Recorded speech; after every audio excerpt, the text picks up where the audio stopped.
কষ্ট করে এত টাকা খরচ করে হজে যাচ্ছেন, আপনি হোটেলে শুয়ে থাকার জন্য না, কি তাই না? আমি আলহামদুলিল্লাহ এই বইটা আজকেই প্রকাশিত হয়েছে, আজকে প্রথম আমার হাতে আসলো, আমি আপনাদের এখানে নিয়ে আসলাম। যদি আপনারা কেউ প্রয়োজন মনে করেন, আপনারা এই বইটা ইনশাল্লাহ সংগ্রহ করতে পারবেন। তো আমি আসলে খরচ তো আছে, ফ্রি দিতে পারলে আমার কাছে খুব ভালো লাগতো, তবে ফ্রি জিনিসের দাম কম, ফ্রি জিনিসের মূল্যায়ন থাকে না। এটা যারা করছে ওনারা গায়ের মূল্য লিখে দিয়েছে 120 টাকা। আমাদের মহিলা হাজ্জা যারা আছেন আপনারাও সংগ্রহ করবেন। বইটাকে এমনভাবে আমি সাজিয়েছি, যারা হজে যাবেন আপনারা শুধু এই বইটা যদি সাথে রাখেন, আপনার কোনো মুআল্লিমের প্রয়োজন হবে না, কোনো মুআল্লিমের প্রয়োজন হবে না। ম্যাক্সিমাম এজেন্সিগুলোতে মুআল্লিম নাই, কোনো আলেম নাই, কারণ একজন আলেম নিতে গেলে তো খরচ লাগে, এত খরচ কে দিবে, নেয় না। তখন আমার দায়িত্ব হলো হাজী সাহেবদেরকে মক্কায় পৌঁছায় দিয়েছে। এবার হজ হইলে হইলো, ওমরা হইলে হইলো, না হলে নাই। তো আপনার এই বইটা আপনাকে গাইড করবে ইনশাআল্লাহ। এটা যদি ফলো করেন 100% কোরআন এবং হাদিসের রেফারেন্স দিয়ে বইটা লেখা হয়েছে। আপনারা শুধু এই বইটাকে একটু অনুসরণ করবেন, আপনারা ইনশাআল্লাহ শুদ্ধ সহিহ করে হজ করে চলে আসতে পারবেন। পুরুষদের জন্য করণীয়, মহিলাদের জন্য করে সব আলাদা আলাদা করে দেওয়া হয়েছে। তাহলে মহিলারা পড়লে মহিলাদেরও উপকার হবে, পুরুষরা পড়লে পুরুষদেরও উপকার হবে। যেহেতু রেফারেন্স আছে, তাইলে এটার জন্য বুঝলাম না আবার কারোকে ফোন দেয়া কোনো দরকার না, আমি খুব সহজ করে দিয়েছি, আপনারা বুঝতে পারবেন ইনশাআল্লাহ। যারা বাইতুল্লাহর হজ করে অথবা ওমরা করে, রাসূল সাল্লাল্লাহু আলাইহি ওয়াসাল্লাম বলেছেন ওয়াফদুল্লাহ, তারা হচ্ছে আল্লাহ পাকের মেহমান, তারা হচ্ছে দুয়ুফুর রহমান, রহমানের মেহমান। সুবহানাল্লাহ। এই সমস্ত ব্যক্তিরা, তাদেরকে দাওয়াত করা হয়েছে, দাআহুম, তাদেরকে আহ্বান করা হয়েছে, ফাআজাবুহু, তারা সে দাওয়াতকে কবুল করছে। অর্থাৎ আপনাদেরকে যে লাব্বাইক বলে, ইয়া আইয়ুহাল্লাযীনা ইয়া আইয়ুহান নাস কুতিবা আলাইকুমুল হজ, আপনাদেরকে হজ করার জন্য যে দাওয়াত করা হয়েছে, আপনারা সেই দাওয়াত কবুল করেছেন। এখন দাওয়াত কবুল করে আপনারা সেখানে যাচ্ছেন। ওয়াসআলুহু, এখন আপনি তো মেহমান, আপনি কার কাছে চাচ্ছেন? আল্লাহর কাছে। ফাআতাহু, রাসূল সাল্লাল্লাহু আলাইহি ওয়াসাল্লাম বলেন আল্লাহ পাক তাই তাদেরকে দিয়ে দিবে। আপনার বাড়িতে কোনো মেহমান এসেছে, একটু খেয়াল করেন, আপনার মনে চায় আজকে দুপুরবেলা খাবারের সাথে একটু ইলিশ ভাজা খেতে।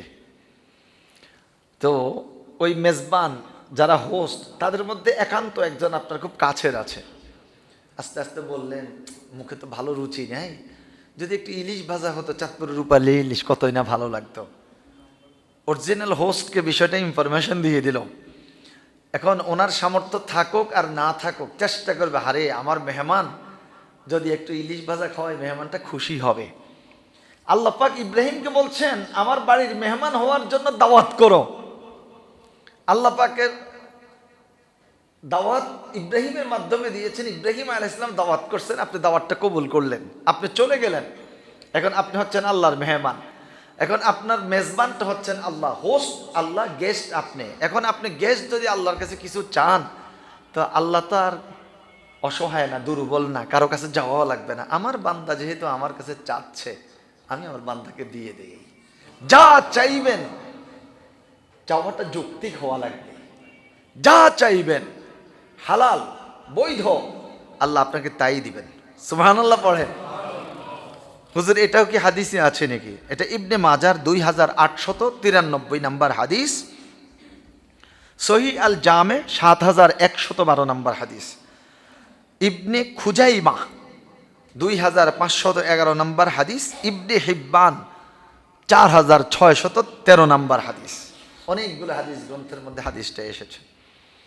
এবার আসেন, অনেক বড় আশা করে তালবিয়া পড়তে পড়তে হজে চলে গেলেন। এখন হজে সফরে গিয়ে আল্লাহ পাক আপনাকে সেখানে মৃত্যু দিয়ে দিলেন, আপনি ইন্তেকাল করলেন, কোনো লস হবে নাকি? সেখানে গিয়ে যদি কেউ ইন্তেকাল করেন, রাসূল করিম সাল্লাল্লাহু আলাইহি ওয়াসাল্লাম ইরশাদ করেন, মান খরাজা হাজ্জান, যে ব্যক্তি হজ করার জন্য বের হলো, ফামাতা, এই অবস্থায় সেই ব্যক্তি মৃত্যুবরণ করল। কুতিবা লাহু আজরুল হজ ইলা ইয়াউমিল কিয়ামা, কিয়ামত পর্যন্ত প্রত্যেক বছর তার আমল নামায় একটা কবুল হজের সওয়াব লেখা হতেই থাকবে। মান খরাজা মুতামিরান, যেই ব্যক্তি উমরা করার জন্য বের হলো, ফামাতা, উমরা করতে গিয়ে সেই লোকটাও মারা গেল আর ফিরে আসলো না, কুতিবা লাহু আজরুল মুতামির ইলা ইয়াউমিল কিয়ামা। উমরাকারীরা উমরা করতেছে, তাদের প্রত্যেকের উমরা আল্লাহর দরবারে যাদের যাদের কবুল হবে, তাদের সাথে সাথে কিয়ামত পর্যন্ত ওই উমরা পালনকারী যিনি মারা গেলেন তার উমরা, কবুল উমরা প্রত্যেক দিন তার আমল নামায় পৌঁছতে থাকবে। এবার আসুন, যেই ব্যক্তি ইহরাম অবস্থায় ইন্তেকাল করবে সেই ব্যক্তিকে কিন্তু দাফন করা হবে, যে কাফনের কাপড় তার গলা পর্যন্ত দেয়া হবে, তার মাথায় কাফনের কাপড় লাগানো হবে না। তার মাথা, পুরুষদের মুখ মাথাটা খোলা রাখা হবে। কেন খোলা রাখা হবে? ইহরাম অবস্থায় মাথায় কাপড় দেয়া জায়েজ নাই, পুরুষদের হারাম। যেহেতু উনি ইহরাম অবস্থায় ইন্তেকাল করেছেন, এই জন্য তার কাফনের কাপড়টা তার মুখ ঢাকবে না, মাথা ঢাকবে না, মাথা খোলা থাকবে। ঠিক এই অবস্থায় জানাজা এবং এই অবস্থায় তাকে দাফন করা হবে। যখন হাসরের ময়দানে পৃথিবীর মানুষগুলো সব উঠবে, বলবে নাফসি নাফসি নাফসি নাফসি, ইহরাম অবস্থায় যারা ইন্তেকাল করলো এই সমস্ত ব্যক্তিরা ইহরামের কাপড় পরিধান অবস্থায় উঠবে, উলঙ্গ অবস্থায় উঠবে না। আর তারা সেদিন নাফসি নাফসি করবে না, তারা বলবে লাব্বাইক আল্লাহুম্মা লাব্বাইক লাব্বাইক লা শারীকা লাক লাব্বাইক ইন্নাল হামদা ওয়ান নি'মাতা লাক ওয়াল মুলক লা শারীকা লাক। সুবহানাল্লাহ পড়ি আমরা। সম্মানিত মুসল্লিবৃন্দ, আল্লাহ সকলকে কবুল করুন, আল্লাহুম্মা আমিন।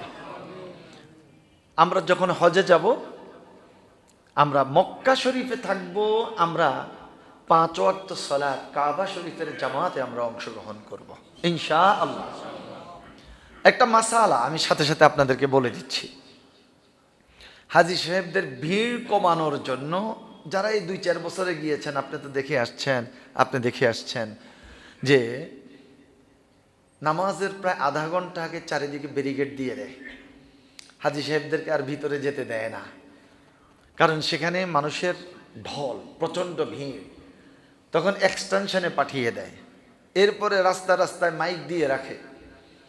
এরপর বিভিন্ন জায়গাতে টেন্ট, তাঁবু করে রেখেছে। যদি আপনি কাবার এরিয়াতে যেতে না পারেন, হারাম শরীফে যেতে না পারেন, ব্লকে পড়ে যান, তাহলে আপনি যেখানেই দাঁড়াবেন দেখবেন যে আপনার সাথে সাথে আরো কয়েকজন, তাও 1-2 হাজার হাজার দাঁড়িয়ে গেছে। আফসোসের কোনো প্রয়োজন নেই। কাবা শরীফের ইমামের পিছনে আপনি সালাত আদায় করছেন, আপনি পুরো 1 লক্ষ সওয়াব পেয়ে যাচ্ছেন। সওয়াবে কোনো কমতি হবে না। তবে খেয়াল রাখবেন, কষ্ট করে এত টাকা খরচ করে হজে যাচ্ছেন, আপনি হোটেলে শুয়ে থাকার জন্য না, কি তাই না? সকাল 10টার মধ্যে আপনি প্রিপারেশন নিয়ে নেন, 11টায় আপনি আপনার হোটেল থেকে রওনা দেন। যেই পাশেই আপনি থাকেন, 11টায় রওনা দিলে আপনি মূল হারাম শরীফে যেতে পারবেন, তখন ব্লক থাকে না, খোলা থাকে। এরপর অন্যান্য ওয়াক্তের নামাজে আপনি এইভাবে এগিয়ে যান। আর সলাতুল আসরের পরে তো আর আপনার দুপুরের লাঞ্চ নেই, লাঞ্চ তো আপনি জোহরের পর করে নিলেন। আসরের নামাজের জন্য এমনভাবে প্রিপারেশন নিয়ে যাবেন, আপনি হারাম শরীফের দোতলায় চলে যাবেন, সেখানে গিয়ে বসে থাকবেন, কোরআন তেলাওয়াত করবেন, তাসবিহ করবেন, প্রয়োজনে একটা পিলের সাথে হেলান দিয়ে আপনি একটু ঘুমান। আবার যখন নামাজের সময় হবে, সেখানে তো আজানের পরপর জামাত, আপনার তো খেয়াল থাকবে কখন অজু যদি নষ্ট হয়ে যায়, আপনি বের হয়ে নিচে চলে আসেন, অজু করে আবার চলে যান। হারাম শরীফের ভিতরে আপনি এরিয়ার ভিতরে থাকেন, তাহলে আপনি ঢুকতে পারবেন। যদি আপনি এরিয়ার বাহিরে চলে আসেন, যেখানে ব্লকের বাহিরে আসলে আর ঢুকতে পারবেন না। যদি আপনি সলাতুল আসর পড়ে আর না আসেন, সেখানে অবস্থান করেন, আপনি নফল তওয়াফ করেন। আপনার এহরাম খোলার পরে তো আর আপনাকে মাতাফে নামতে দিবে না, তখন আপনি দোতলা দিয়ে তওয়াফ করেন, সোয়া 1 ঘন্টা লাগবে। ধীরে সুস্থে আপনি তওয়াফ করতে থাকেন। হাতের মধ্যে একটা তাসবিহ রাখেন, যে আমি তওয়াফ করতেছি, সুবহানাল্লাহ 100 বার পড়ি, আলহামদুলিল্লাহ 100 বার পড়ি, আল্লাহু আকবার 100 বার পড়ি, লা ইলাহা ইল্লাল্লাহ 100 বার পড়ি, আরও আমলগুলো আমার চলতে থাকুক। শুধু খেয়াল রাখবেন, রুকনি ইয়ামানি বরাবর যখন আসবেন সেখান থেকে শুরু করে হাজারে আসওয়াদের কোণা পৌঁছা পর্যন্ত, তখন আর অন্য তাসবিহ তাহলিল জিকির আজকার নয়, তখন আপনি একটা দোয়া করবেন রাসূল সাল্লাল্লাহু আলাইহি ওয়াসাল্লাম যে দোয়াটা করেছিলেন, রব্বানা আতিনা ফিদ দুনিয়া হাসানাতাও ওয়া ফিল আখিরাতি হাসানা ওয়া কিনা আযাবান নার ওয়া আদখিলনাল জান্নাতা মাআল আবরার ইয়া আজিজু ইয়া গফফার ইয়া রব্বাল আলামিন। পারা যাবে না ইনশাআল্লাহ? আমরা নামাজ পড়বো বাহিরে না কাবায়? যদি কোনো কারণে হারাম শরীফ আমরা ঢুকতে না পারি, তাহলে চতুর্দিকে মাইক দেওয়া আছে, দেখবেন যে মুসল্লিরা দাঁড়িয়ে আছে, হাজার হাজার মুসল্লি দাঁড়িয়ে যাবেন, কোনো আফসোস নেই, আপনার নামাজ পরিপূর্ণরূপে 100% হয়ে যাবে ইনশাআল্লাহ। আচ্ছা আসুন, কাবা শরীফে যদি আপনি নামাজ পড়েন আপনার বেনিফিট কি, লাভ কি? মুসনাদে আহমদের 16,117 নম্বর হাদিস, ইবনে হিব্বান 1620 নম্বর হাদিস, বাইহাকি 10,577 নম্বর হাদিস। রাসূল করিম সাল্লাল্লাহু আলাইহি ওয়াসাল্লাম বলেছেন, সলাতুন ফি মসজিদি হাযা খায়রুন মিন আলফি সলাতিন ফি মা সিওয়াহু ইল্লাল মসজিদিল হারাম ওয়া সলাতুন ফিল মসজিদিল হারামি আফদালু মিন সলাতিন ফি মসজিদি হাযা বিমিয়াতি সলাত। আপনি যদি মসজিদে নববীতে সলাত আদায় করেন 50,000, কেউ বলেন ওইটার আসলে তেমন একটা রেফারেন্স নাই। মসজিদে নববীতে আপনি সলাত আদায় করলে 1,000, আর কাবা শরীফে আপনি সলাত আদায় করলে 1,00,000। সুবহানাল্লাহ, এক ওয়াক্তের বিনিময়ে আপনি 1,00,000 ওয়াক্ত সলাত আদায়ের সওয়াব পাচ্ছেন। এখন 1,00,000 ওয়াক্ত সলাত আদায় করতে একজন মানুষের কত বছর হায়াত লাগবে? আল্লাহু আকবার। 1,00,000 ওয়াক্ত সলাত আদায় করতে একজন মানুষের হায়াত লাগবে 50 বছর 6 মাস 20 দিন। তাও এটা একটানা 50 বছর 6 মাস 20 দিন। আপনি এক ওয়াক্ত সলাতের বিনিময়ে সেখানে পেয়ে যাচ্ছেন 1,00,000 ওয়াক্ত সলাতের সওয়াব। সুবহানাল্লাহ। এবার আসেন, 5 ওয়াক্ত সলাত যদি আপনি আদায় করেন তাহলে আপনি সওয়াব পাচ্ছেন 5,00,000 ওয়াক্ত। তাহলে 5,00,000 ওয়াক্ত যদি আপনি পড়েন, তাহলে আপনি এই 5,00,000 ওয়াক্ত পড়ার জন্য আপনার হায়াত লাগবে 270 বছর 9 মাস 10 দিন। 270 বছর, এত হায়াত কি কেউ পাবে? সম্ভাবনা নাই। এটা হলো একদিন। যারা আমরা একসাথে যাচ্ছি, আমরা ইনশাআল্লাহ মক্কা শরীফে প্রায় 25 দিনের মতো থাকা হবে, হজের 5 দিন ছাড়া। ওই 25 দিন যদি আমরা একটানা কাবা শরীফে নামাজ পড়তে পারি, আল্লাহু আকবার, কি পরিমাণ সওয়াব আপনারা লাভ করবেন এটি হিসাব করে কুল করা যাবে না।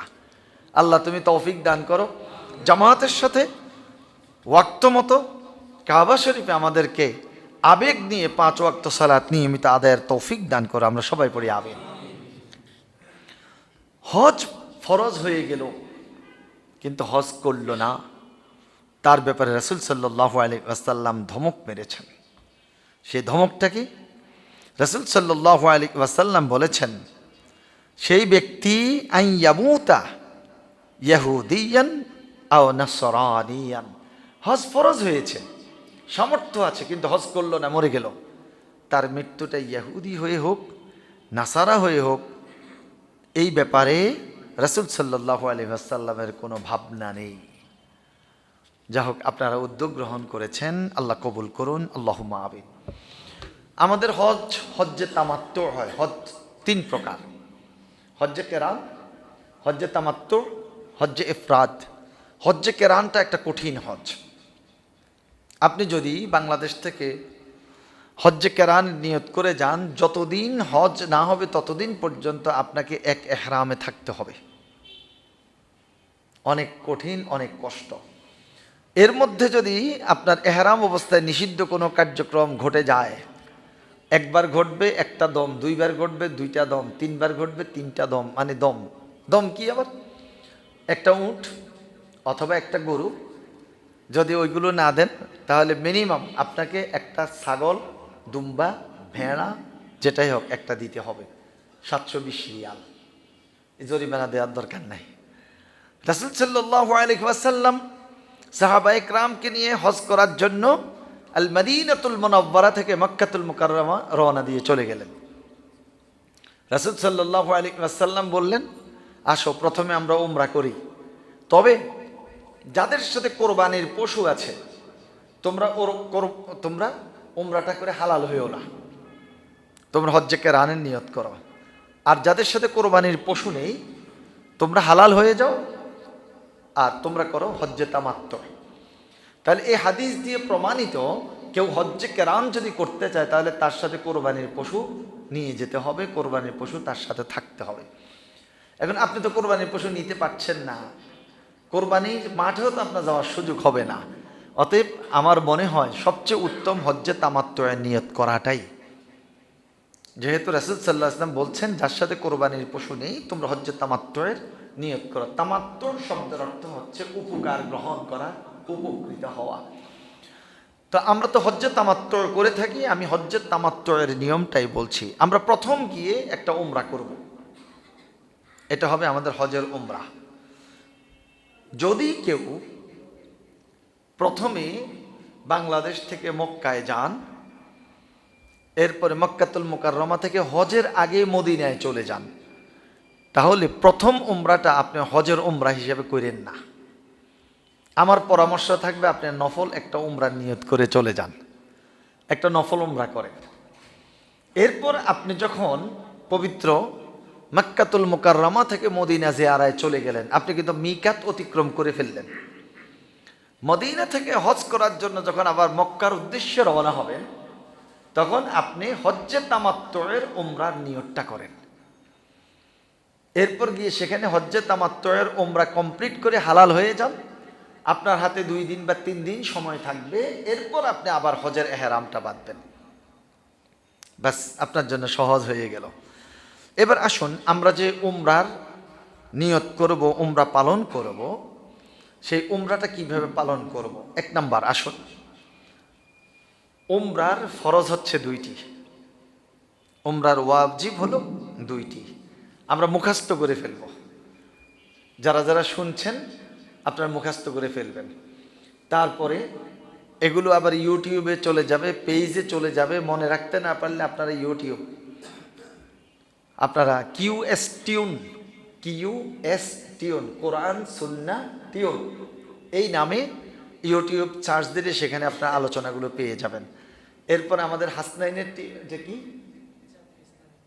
জাতীয় ইসলামিক মিডিয়া, জাতীয় ইসলাম ইংলিশে জাতীয় ইসলামিক মিডিয়া, আপনারা সেটা তো আপনারা চাইলে আপনারা এই আলোচনাটা ইনশাল্লাহ পেয়ে যাবেন।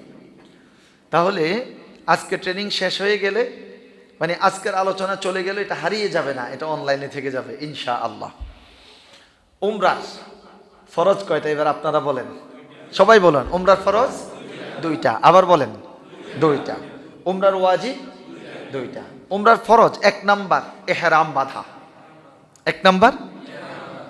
2য় নাম্বার তওয়াফ করা, বাইতুল্লাহ তওয়াফ করা। বলেন, 1 নাম্বার এহরাম বাঁধা, 2য় নাম্বার তওয়াফ করা। উমরার ওয়াজিব হলো 2টা। 1 নাম্বার সাফা এবং মারওয়া সাই করা। সাফা এবং মারওয়া, সাফা থেকে শুরু হবে, মারওয়ায় শেষ হবে। সাফা মারওয়া, মারওয়া সাফা, সাফা মারওয়া, এইভাবে 7 চক্কর সাফা মারওয়া সাই করা। এরপর 2য় নাম্বার হলো সাই যখন 7 রাউন্ড শেষ, এরপর মাথা মুন্ডন করা অথবা চুল ছাটানো। আসুন আমরা উমরার ফরজ এবং উমরার ওয়াজিবগুলো আমরা জানতে পেরেছি। এবার আপনারা একটু সবাই বলবেন, উমরার ফরজ কয়টি? কয়টা? 2টা। উমরার ফরজ 1 নাম্বার, 2 তওয়াফ করা, 1 2। ওয়াজিব কয়টি? 2টি। প্রথম সাফা মারওয়া সাই করা, তারপর মাথা মুন্ডন করা অথবা চুল ছাটা।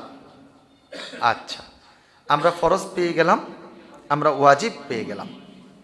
এখন এই যে আমরা উমরার জন্য 1 নাম্বার এহরাম বাঁধবো, সেই এহরাম বাঁধার ক্ষেত্রে এহরামেরও কিন্তু শর্ত আছে। শুধু তো এহরাম বাঁধা ফরজ, কিন্তু এহরাম বাঁধার ক্ষেত্রে এহরাম বাঁধার শর্ত আছে। সেই শর্তগুলো ওইভাবে বই পুস্তকে এমনভাবে পায় না। আমরা আলহামদুলিল্লাহ এই বইতে শর্তগুলো সুন্দরভাবে সাজিয়ে দিয়েছি, আপনারা পড়লেই পেয়ে যাবেন ইনশাআল্লাহ। 1 নাম্বার, আপনি যে এহরাম বাঁধতেছেন আপনার এহরামের নিয়তটা করতে হবে। মনে মনে নয়, একেবারে মুখে মুখে আপনি নিয়তটা করবেন। আরবিতে আল্লাহ রাসূল সাল্লাল্লাহু আলাইহি ওয়াসাল্লাম নিজে নিয়ত করেছেন, সাহাবা ইকরাম নিয়ত করেছেন। আমার সাথে বলতে পারবে? বলেন, আল্লাহুম্মা ইন্নী উরিদুল উমরাতা ফায়াসসিরহা লি ওয়া তাকাব্বালহা মিন্নি।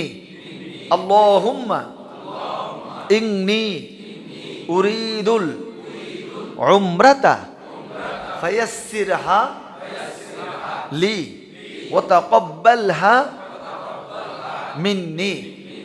ধরেন আপনার আরবিটা মনে না, ভুলে গেছেন, মনে নেই, তাহলে কি অসুবিধা হবে? অসুবিধা নেই, আপনি বাংলাতে বলে ফেলবেন, আল্লাহ আমি উমরার নিয়ত করলাম, তুমি আমার জন্য সহজ করে দাও, আমার পক্ষ থেকে কবুল করে নাও। হয়ে গেল। এহরামের 1 নাম্বার শর্ত হলো নিয়ত করা। এহরামের 2 নাম্বার শর্ত হলো তালবিয়া পাঠ করা। নিয়ত করার সাথে সাথেই আপনি লাউডলি স্পিচে মিনিমাম আপনি 3 বার তালবিয়া পড়বেন।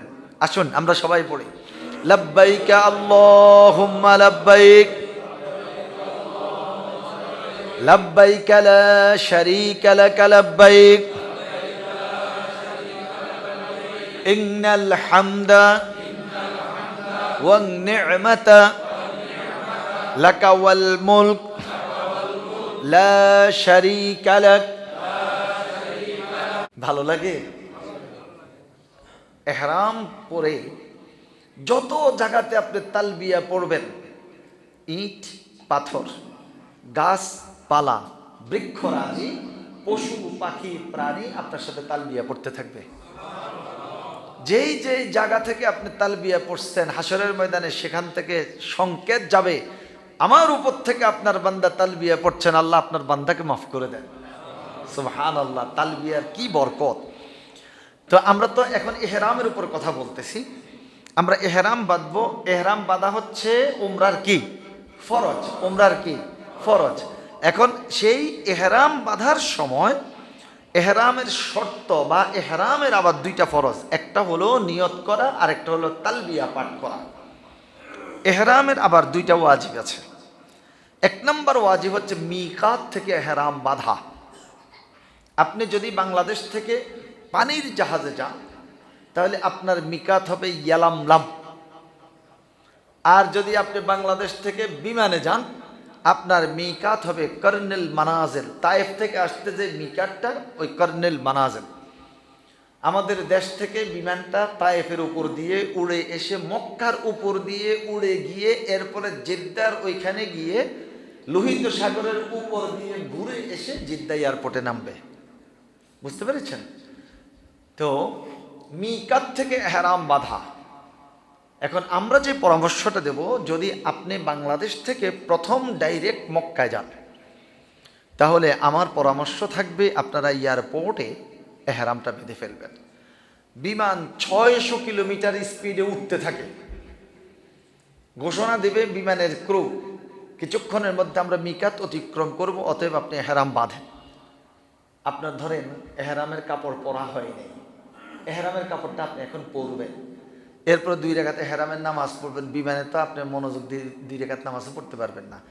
এখন এহরামের প্রস্তুতি আপনি নিচ্ছেন, এর মধ্যে মিকাত অতিক্রম হয়ে গেছে, আপনি টেরও পেলেন না, আপনার কিন্তু ওয়াজিব তরক হয়ে গেল, আপনার উপর দম ওয়াজিব হয়ে যাবে।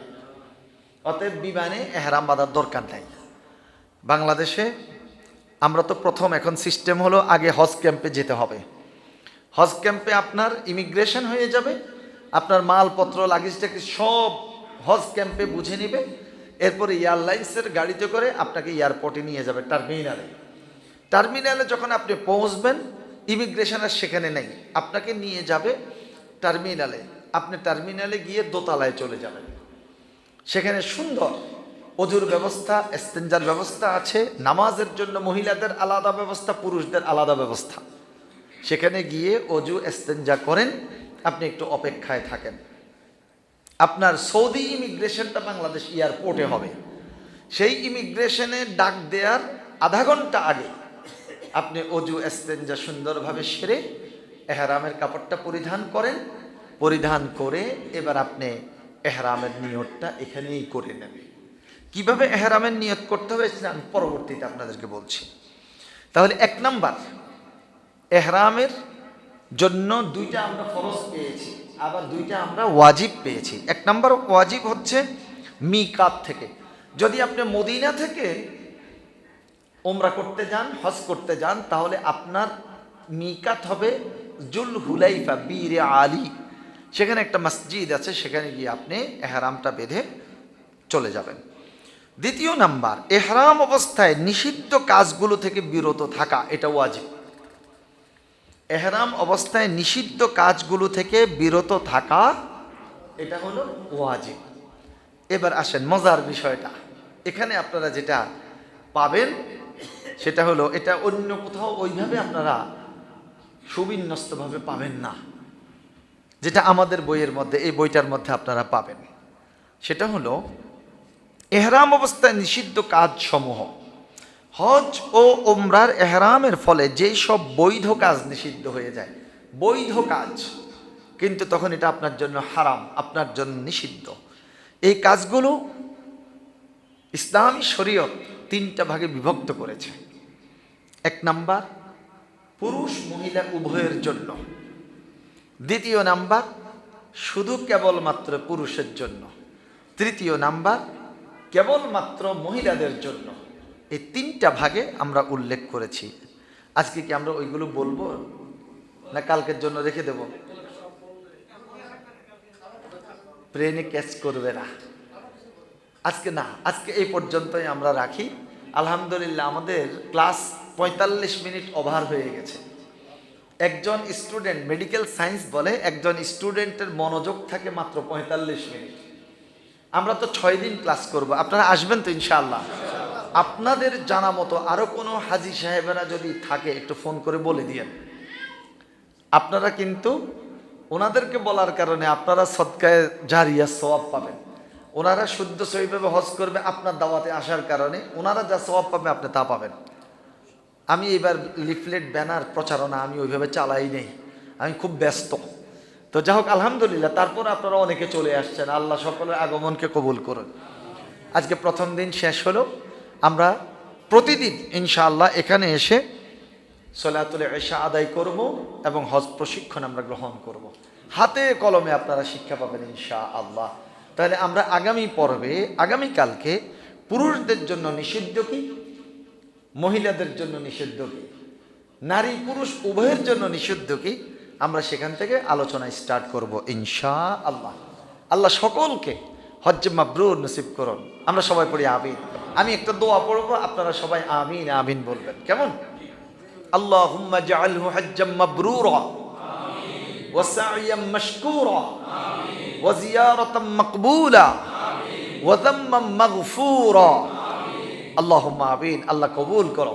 আসুন, হজের সবচেয়ে বড় নিদর্শন যেটা, হজের যেটা স্লোগান, এটা আমরা 3টা বার একটু প্র্যাকটিস করে নেই। সবাই আমরা জোরে জোরে, নারীরা আস্তে আস্তে, পুরুষেরা জোরে জোরে। লাব্বাইকা আল্লাহুম্মা লাব্বাইক লাব্বাইক লা শারীকা লাক লাব্বাইক ইন্নাল হামদা ওয়ান নি'মাতা লাকা ওয়াল মুলক লা শারীকা লাক لبيك اللهم لبيك لبيك لا شريك لك لبيك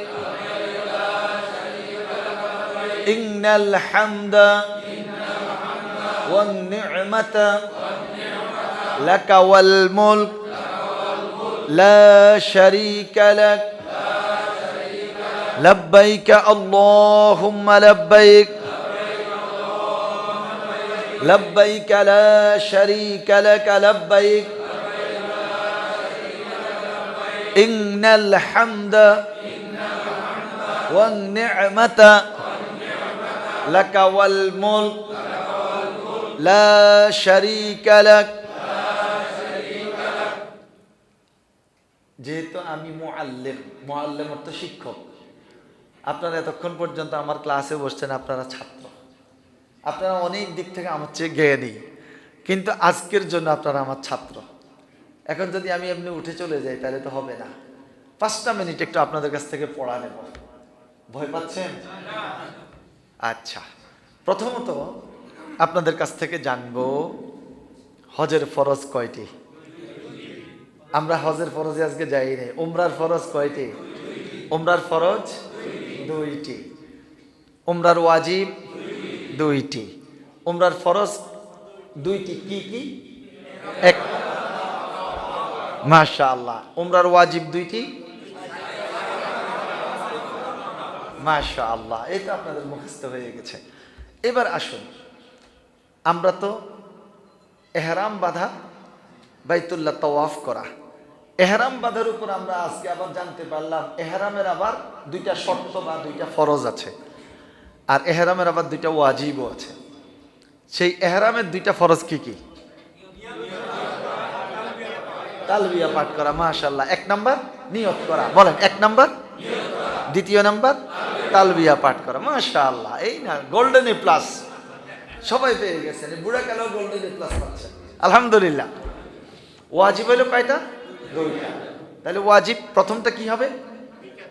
মিকাত থেকে এহরাম বাঁধা, বলেন 1 নাম্বার। 2য় নাম্বার নিষিদ্ধ কার্যক্রম থেকে এহরাম অবস্থায় বিরত থাকা, নিষিদ্ধ কার্যক্রম থেকে এহরাম অবস্থায় বিরত থাকা। বাস, আলহামদুলিল্লাহ। আল্লাহ সকলকে কবুল করুন, আল্লাহুম্মা আমিন। মা'আস সালাম, আসসালামু আলাইকুম ওয়া রাহমাতুল্লাহি ওয়া বারাকাতুহু। আল্লাহ হাফেজ।